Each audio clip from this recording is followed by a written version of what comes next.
You know, Speaker, you're introducing the Speaker, and he's the Speaker. It's kind of interesting. But for those of you, the Speaker of the House, William G. Batchelder, he returned to the House of Representatives in 2007. And I think, you know, if you read in the bulletin, he served over 30 years in the Ohio House. Second longest serving representative in the Ohio House. He graduated from Medina, still lives in Medina. Went to Ohio Wesleyan, went to OSU Law School. And really, when he hasn't been a legislator, what he does is practice law and teach law. And he's done that for over 31 years. And his last two terms, he's been elected Speaker of the House. I don't know what number Speaker you are, as far as, you know, he represents the 69th House District near Medina. Currently, as I said, still resides there with his wife, Alice. They have 2 children and 4 grandchildren. And one thing, I see him at the athletic club in the mornings many times. I'm on the finance committee at the athletic club, and I do want to thank the Speaker for 2 things. Number one, he uses it often, and he pays his bills on time. And now I'd like to introduce our Speaker of the House for the state of Ohio, William G. Batchelder, the Honorable.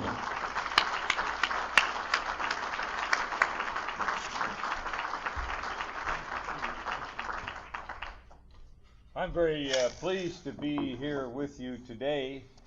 This is one of those days that actually I was in the House for 30 years, then I was a judge for a while, and I didn't do as well at that as my wife did. She's the Chief Judge for the 6th Circuit. That would be Michigan, Ohio, Kentucky, and Tennessee, and I had Wayne, Medina, Lorain, and Summit counties. 4, but not quite the same. But I am pleased to be here with you today because of what you do in your community. One of the things that we're seeing more and more is that we need to have people involved at the local level who understand the challenges that we face as a state and a nation. When I came into the House as Speaker, and John Kasich was in his first term, we looked at each other and we kind of started to laugh, and we said, how in God's name could the people have put us both here at the same time? Well, that's a fair question, and obviously there were good reasons for it, at least in John's case. The state of Ohio has faced tremendous problems in recent years. As a matter of fact, when we came into office, the state was in deficit $8 billion. That's 17% of the total budget wasn't there. And we were fortunate to have a governor and who actually wanted to solve the problem instead of passing it on to other people. And indeed, we were able to do that. We paid off the $8 billion in the first 2 years of the governor's administration. That's a remarkable thing when you compare it to what was going on around the country, where people were pushing debt forward, where people were ignoring what it was going to mean in the long term as people left the state. And one of my favorites is Illinois, where the city of Chicago dominates the state, of course, but they also have a retirement system which is an absolute disaster. That is not the case here. We have worked diligently to make sure that we have well-funded pension systems, and in the main we do. But as the governor and I went over different problems that we faced, it reminded me a little bit. I understand that your executive director has some relationship to Jim Rhodes. I would have to tell you at least a couple Jim Rhodes stories, because Governor Rhodes, as you know, served four-year terms. Now, Governor Lauschie served 5 terms, but they were 2 years each, as some of his friends reminded him whenever he pointed out that he had had 5 terms. But at the end of the day, Jim Rhodes had one of the greatest senses of humor of anybody you ever had the chance to work with. I'll never forget one day I was coming into town and Route 71 was all plugged up and so forth. I was supposed to be in a meeting in the governor's office, and I got there late. And I think I was 26 or 7 at that time. I was elected to the House when I was 24, so the governor had to have a sense of humor about me at age 24. So I go in the office and I apologize, and I said, Governor, I don't know what to say. I apologize. And he says, Bill, don't worry about it. I said, I think there are a lot of drivers here who came from Jackson County. And there's a pause. That was Jim Rhodes' home county. He said, I don't know why you'd say that, Bill. We had the first driver training course in the history of the state. I said, well, what happened? The mule died.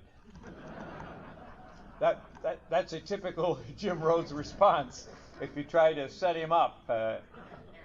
He, of course, was mayor here, and he was a great guy to work with. And I often think of him as we're working to bring new jobs to Ohio, because that was his favorite thing to do. He'd go up to Detroit. He wouldn't do that today if you were looking for employment. But he would go up there and take out a big ad in the newspaper, and he'd say, come on by and see me at the such and so hotel. I'd like to move your business to Ohio. And he got a lot of good responses. Ohio's number 2 in the production of automobiles, and that obviously in no small part was because of Honda, which he got on very early. He found out that there was a Japanese company that might have an interest in coming to Ohio and locating here, or some other state. Now, Rhodes always left that part off. Some other state couldn't happen. So he goes over because they used to buy our bonds. Ohio had such a good bond standing that the Japanese banks and life insurance companies bought those bonds. And so the governor went over, talked to those guys, and we knew it wouldn't be Toyota. We knew that. But who was it then? And he went over to meet, actually, all in one trip, went over to meet Mr. Honda. And the next thing I knew, we were all meeting Mr. Honda because he came over here to take a look. And now he and Governor Rhodes were talking to each other. Honda didn't speak any English, and Rhodes spoke English as a second language. So this was an interesting thing to see, and they became very good friends. The only thing I think that Mr. Honda kind of resisted about Ohio was Rhodes' effort to have everyone eating at least one Wendy's every day. And it wasn't just because he owned stock or that Dave Thomas was a friend of his. He thought it was very nourishing and good for all Ohioans to eat one Wendy's every day. In any case, that was a classic example of Jim Rhodes finding out about something, disappearing for a couple of days, and then coming up with something that created jobs for hundreds of thousands of people over the years. Really a remarkable situation. That's something our governor is working hard at, and we join with him in doing it because, after all, that's about our future as a state. That's about where we go from here. Very clearly, if there was an $8 billion deficit when we took control of the state, that was a bad sign. And I can assure you that that will not happen again. I have a wonderful group of people that I've recruited from across the state to work with us as members of the House. Now, as you know, we do have term limits, and you heard that I'm the second longest serving, which means I'm damn near to statutory senility, and therefore I have to be very careful in terms of being around. I've got one more year, and then they're going to make me go home, which will be a mixed blessing for my wife, I'm confident, but at least it's something that you can sort of look forward to. I had left once before to become a judge, as I said, in 4 counties, appellate court, but this time I think it's probably more final than it might have been. The jobs question in Ohio and the increase in jobs was about 180,000 new jobs since we took control of the House and the governor's office. That's a lot of jobs. That's a lot of opportunities for the young people that you do so much to help. It's what you do is fantastic, but it's got to be also true that the government is encouraging the growth of jobs, as Jim Rhodes used to say, jobs in progress. And that is what we are, where we are, and what we're doing. Our unemployment decline has been pretty dramatic, especially compared to places like Michigan. We actually, when we took control, we had 10.2% unemployment. Today we're down to 6.9%. That's an incredible step forward. It should encourage all businesses in Ohio to make investments, to see to it that people are well trained, and so forth. I know that as I get around my district and visit with guys that have small businesses, that one of the things that always discourages me is when I hear that there are too many people out there who really are losing their confidence in what the government can do. Now, every so often I have to point out that I never had a lot of confidence in what the government can do, but at this point we're seeing some things that are discouraging. I had a guy talk to me the other day, small businessman, and he said to me, Bill, I got one of these questionnaires from the federal government.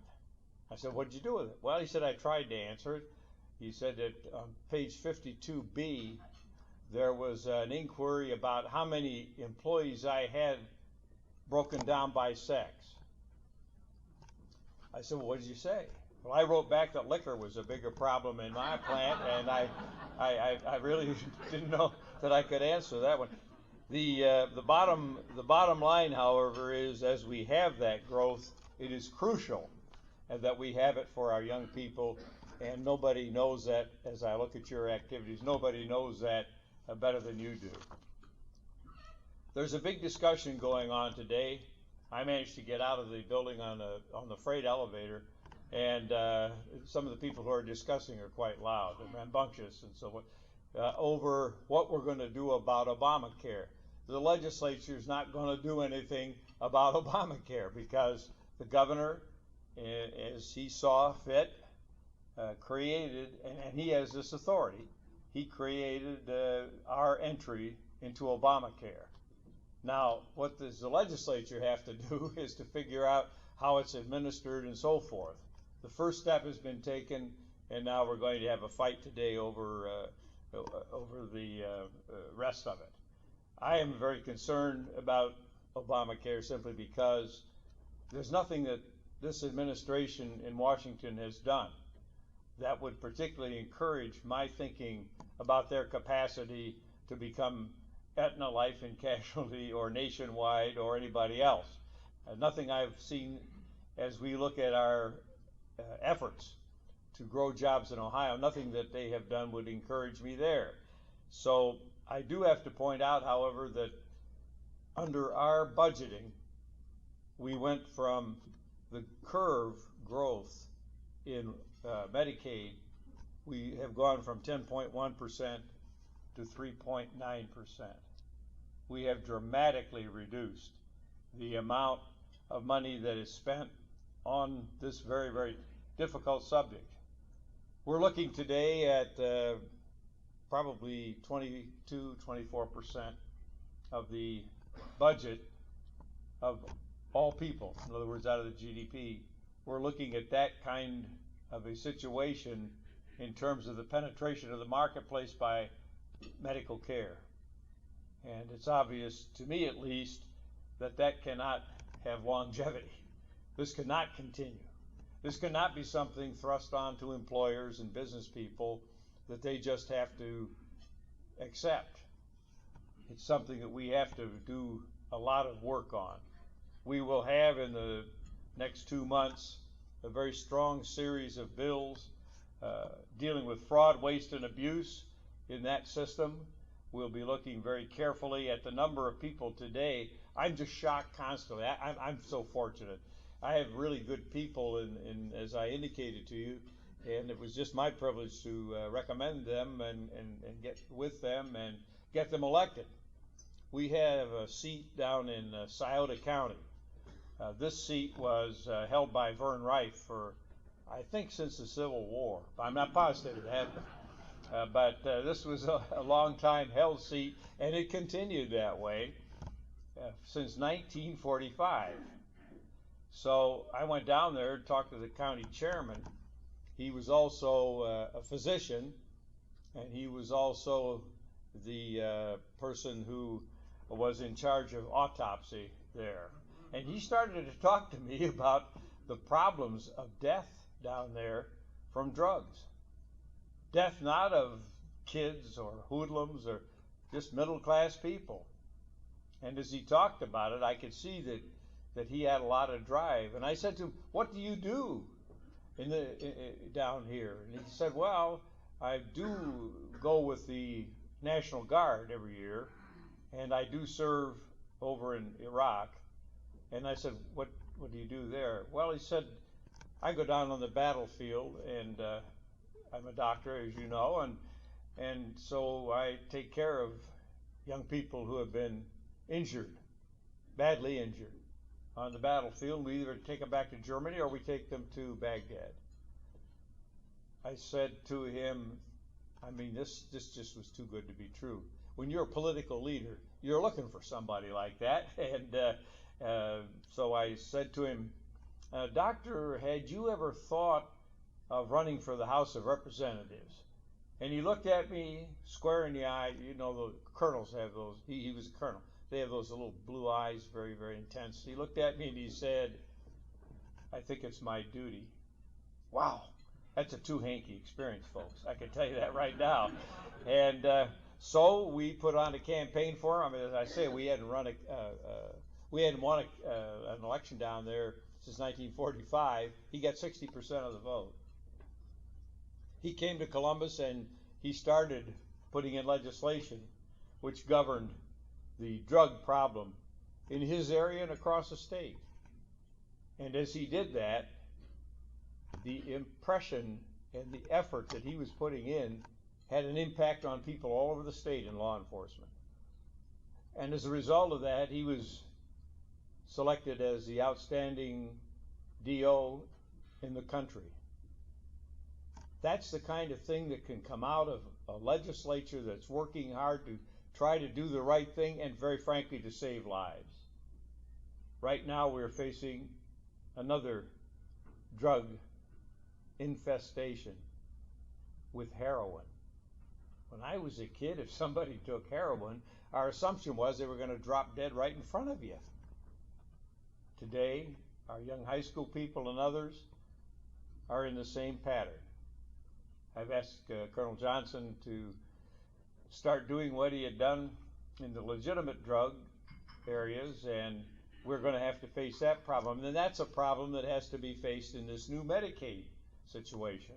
There are a carload of problems coming at us once you have that much drug activity in the society. And it's something, therefore, that each of us have to be concerned about. And again, because you do what you do for kids, high school age in particular, the scholarships that you have provided over all these things that you do, we have to look at this part of what's going on out there in order to see to it that in the future we have a different sort of a society, and one in which drug abuse is not a very big factor as it is today. I've been very proud of the State Highway Patrol, as I always am, because they have been on the road and they have looked for the kinds of people. I mean, I guess if you have a Miami license plate and you're driving through Vinton County, you probably aren't looking for maple sugar.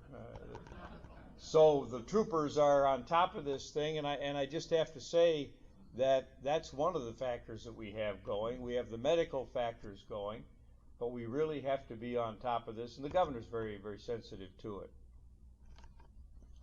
In closing, I would like to say thank you for what you do. The great historian de Tocqueville, who came here from France in the early days of this republic and went everywhere he could go, in order to see why are these people so different? Why is this nation so different? Why is its leadership so different? And he concluded from that it was the willingness of people to help others. It was the churches that people went to, and that was during the time of the Second Great Awakening. And it was also the fact that these people had liberty. They had the opportunity to do things which in the long term would make this country greater yet. He had seen that this nation, in its infancy, had defeated the most powerful empire in the world. That required people who were willing to make unbelievable sacrifice. That required them to have people who wanted, above all else, to have opportunity. Opportunity for themselves and opportunity for others who were coming to this country. De Tocqueville's book, Democracy in America, that book tells the story of how this nation grew and became what it was. Ladies and gentlemen, we must recall those things. We must remember them. And we must teach them to those who are younger than we are, so that they know why it is that they live in the greatest country in the world. You obviously have a sense of that responsibility in the charitable work that you do. We need also, at the same time, to see to it that others who are not involved become involved in teaching the next generation. The great Washington said, "Our form of government will last for one generation unless those who are coming from behind learn what it is that has made us great." Jefferson said, "Put your trust not in men, but bind up government in the chains of the Constitution." I think it is time, as we look at government, particularly in Washington, that we remember how we became what we are, so that our children and grandchildren will have those same opportunities that we have had, and so that once more we can be confident that these United States of America are the greatest country in the world. Thank you for the opportunity to be with you today.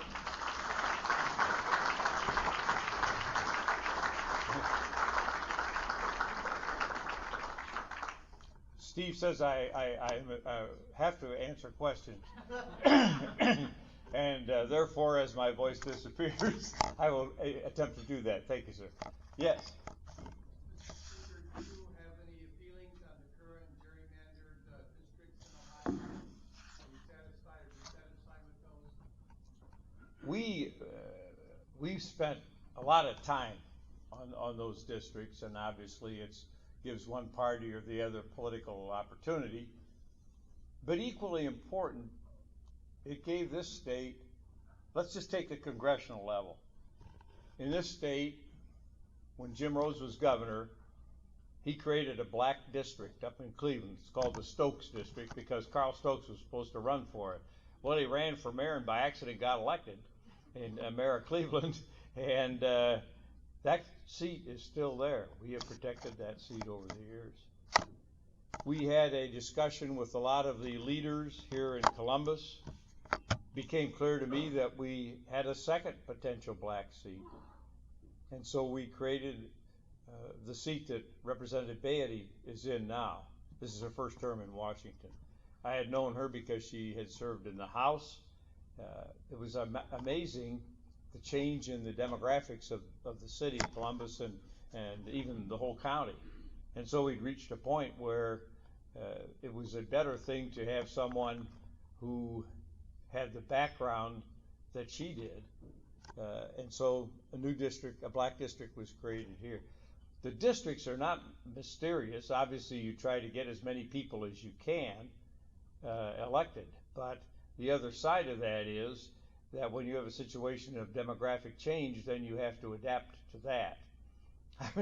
I was up at the Cleveland Plain Dealer, which is always a sad thing to have to do, but when I was up there, they asked me, what's going on with these, look at these districts, look at this one, coming over from Toledo to Cleveland. I said, well, no, wait a minute. The person who won that primary is the ranking member of the Appropriations Committee, and I never heard you say one good word about Dennis Kucinich, so how come now that's a terrible thing? Well, that usual. And we also had a kind of a funny looking district in the middle of the state to the west. And they asked me that question about that. Why is that weird looking district in there?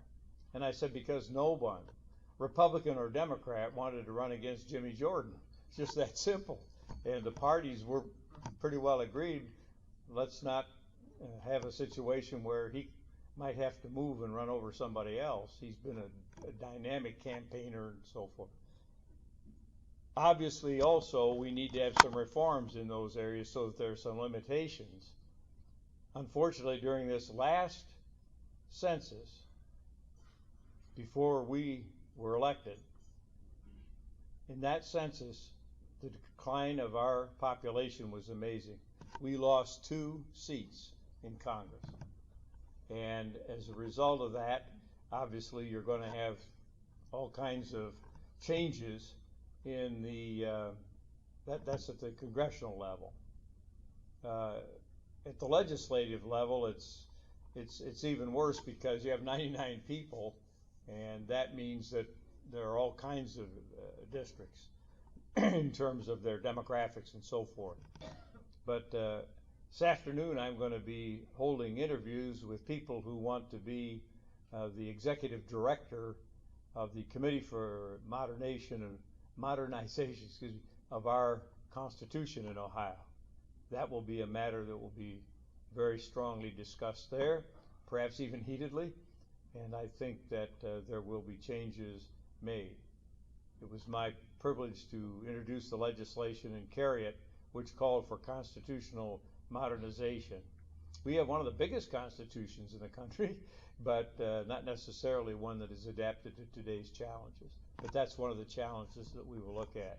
And I hope on my way out the door, we can repeal term limits so that we can keep some of the good people that we have there and encourage them to work diligently and have the opportunities that I have had, working with my friend Joanne Davidson, for example, to undertake some real changes in Ohio government. Yes, sir. Yes, you mentioned jobs and small business in Ohio. One of the impediments to expanding jobs into areas where they need them is the fact that there are multiple municipal, local, state tax returns that have to be filed for income. Which committee in the House needs to be assigned the task of reviewing that problem for Ohio? My Ways and Means Committee.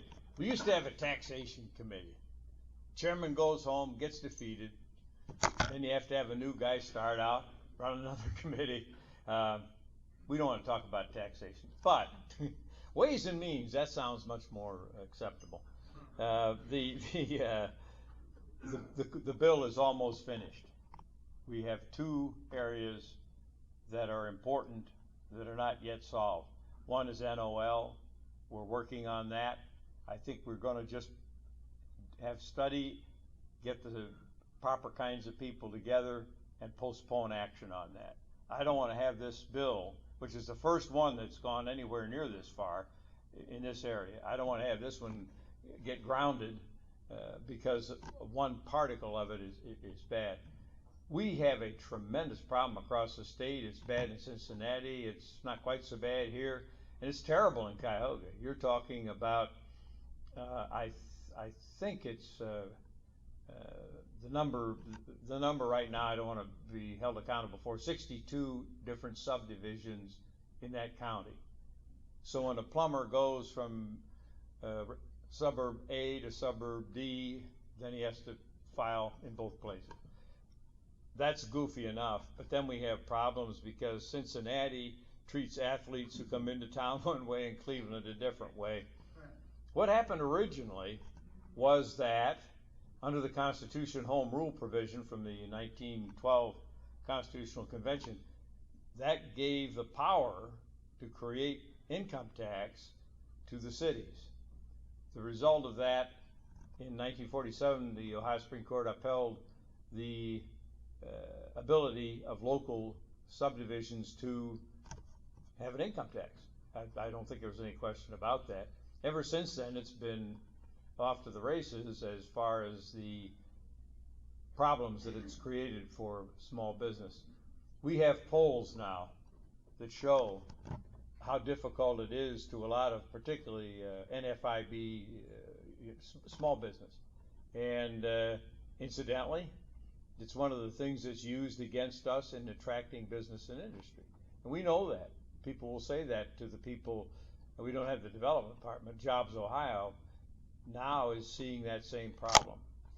So I think, and I don't think this is super optimistic. I think we'll get it done by Christmas.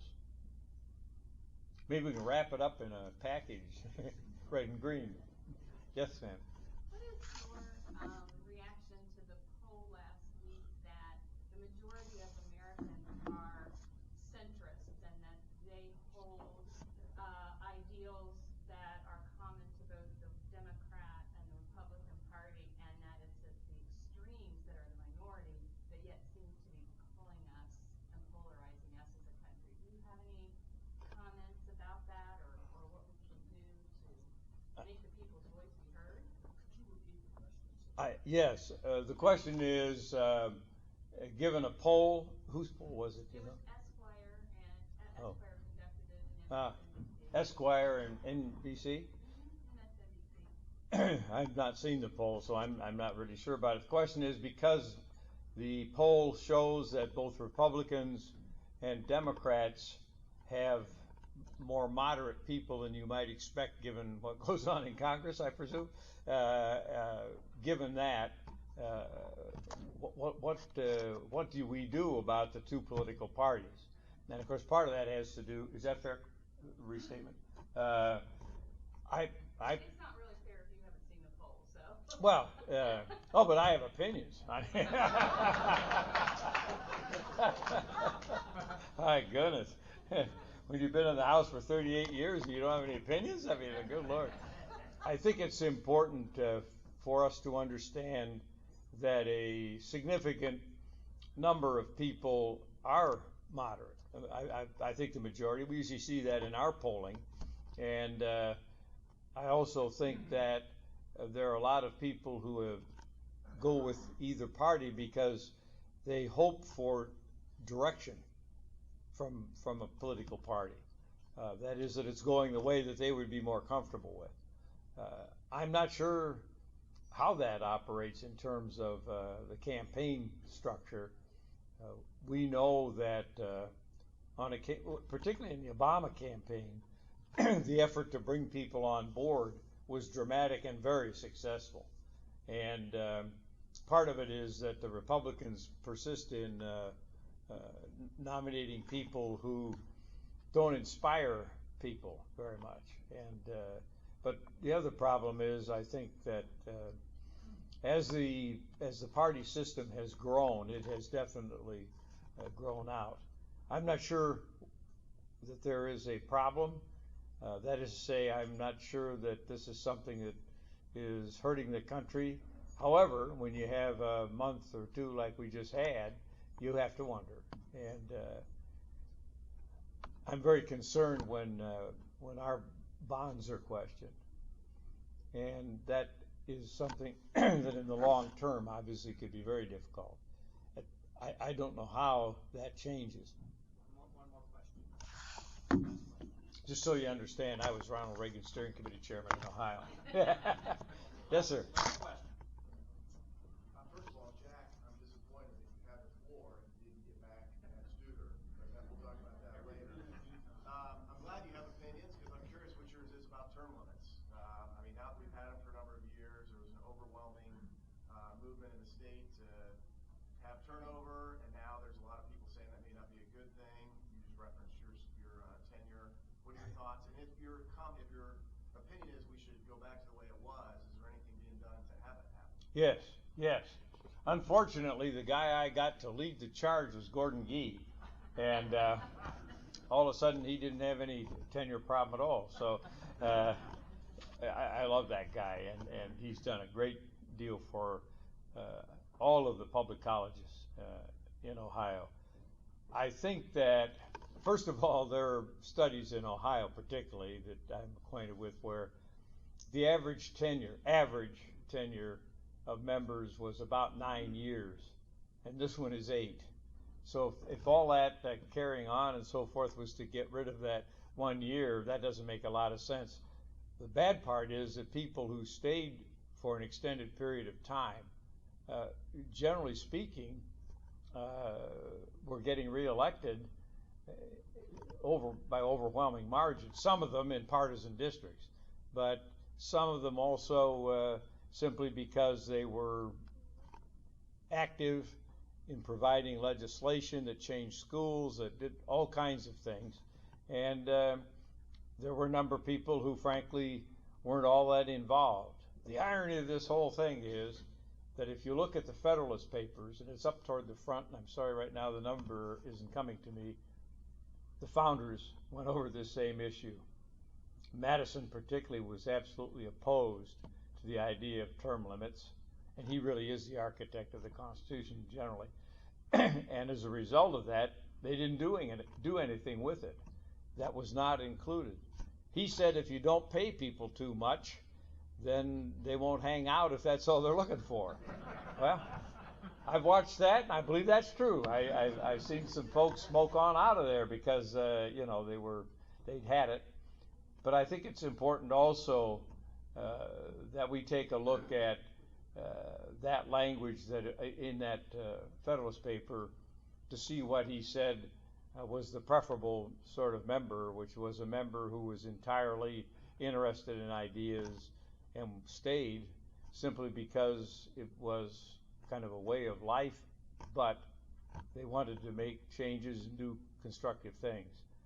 The term limit situation that we face here in Ohio is, I think, more obvious.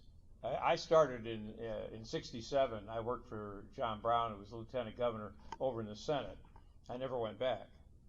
Don't go back to the Senate. But as I watched the kinds of members we were getting stronger members. It just wasn't somebody with a great name. Part of it comes from spending on campaigns, but a lot of it came from these people who were pretty dynamic.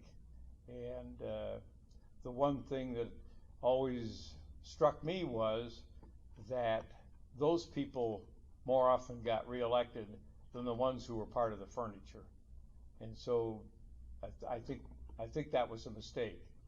And I would have to confess to you that one of my best friends, who when he passed away left a remarkable amount of money, a very bright man, a good businessman, the one who paid to put the issue on the ballot and so forth, was a person who loved his country. He was a patriot, and that's one of the things in politics, and particularly in legislative politics, that always amazes me, how we can have differences of opinion with people that we really love and admire. And that's important in the legislative process. You try to accommodate those other people. You try to work with them so that you have a balanced response to challenges that you face. And by and large, the place works out that way. I have a number of friends in the Democratic caucus who are extremely capable people. 2 of them even vote with me sometimes. I mean, they're that dramatically involved. But I think it's important for us to remember that at the end of the day, that kind of cooperation is how the Constitution was created. Thomas Jefferson spent a lot of his time standing around and looking severe before he went off to France as the ambassador. John Adams was a pain in the neck, and on a personal level. And of course, Washington, being in the chair, brought the whole thing together. when you look at the dynamics of that kind of a situation, you need more people who are leaders, who love the work, who love the relationship with others. And I think when you have that, you've got a good form of government. It's an honor, privilege for me to be here with you today, and I thank you.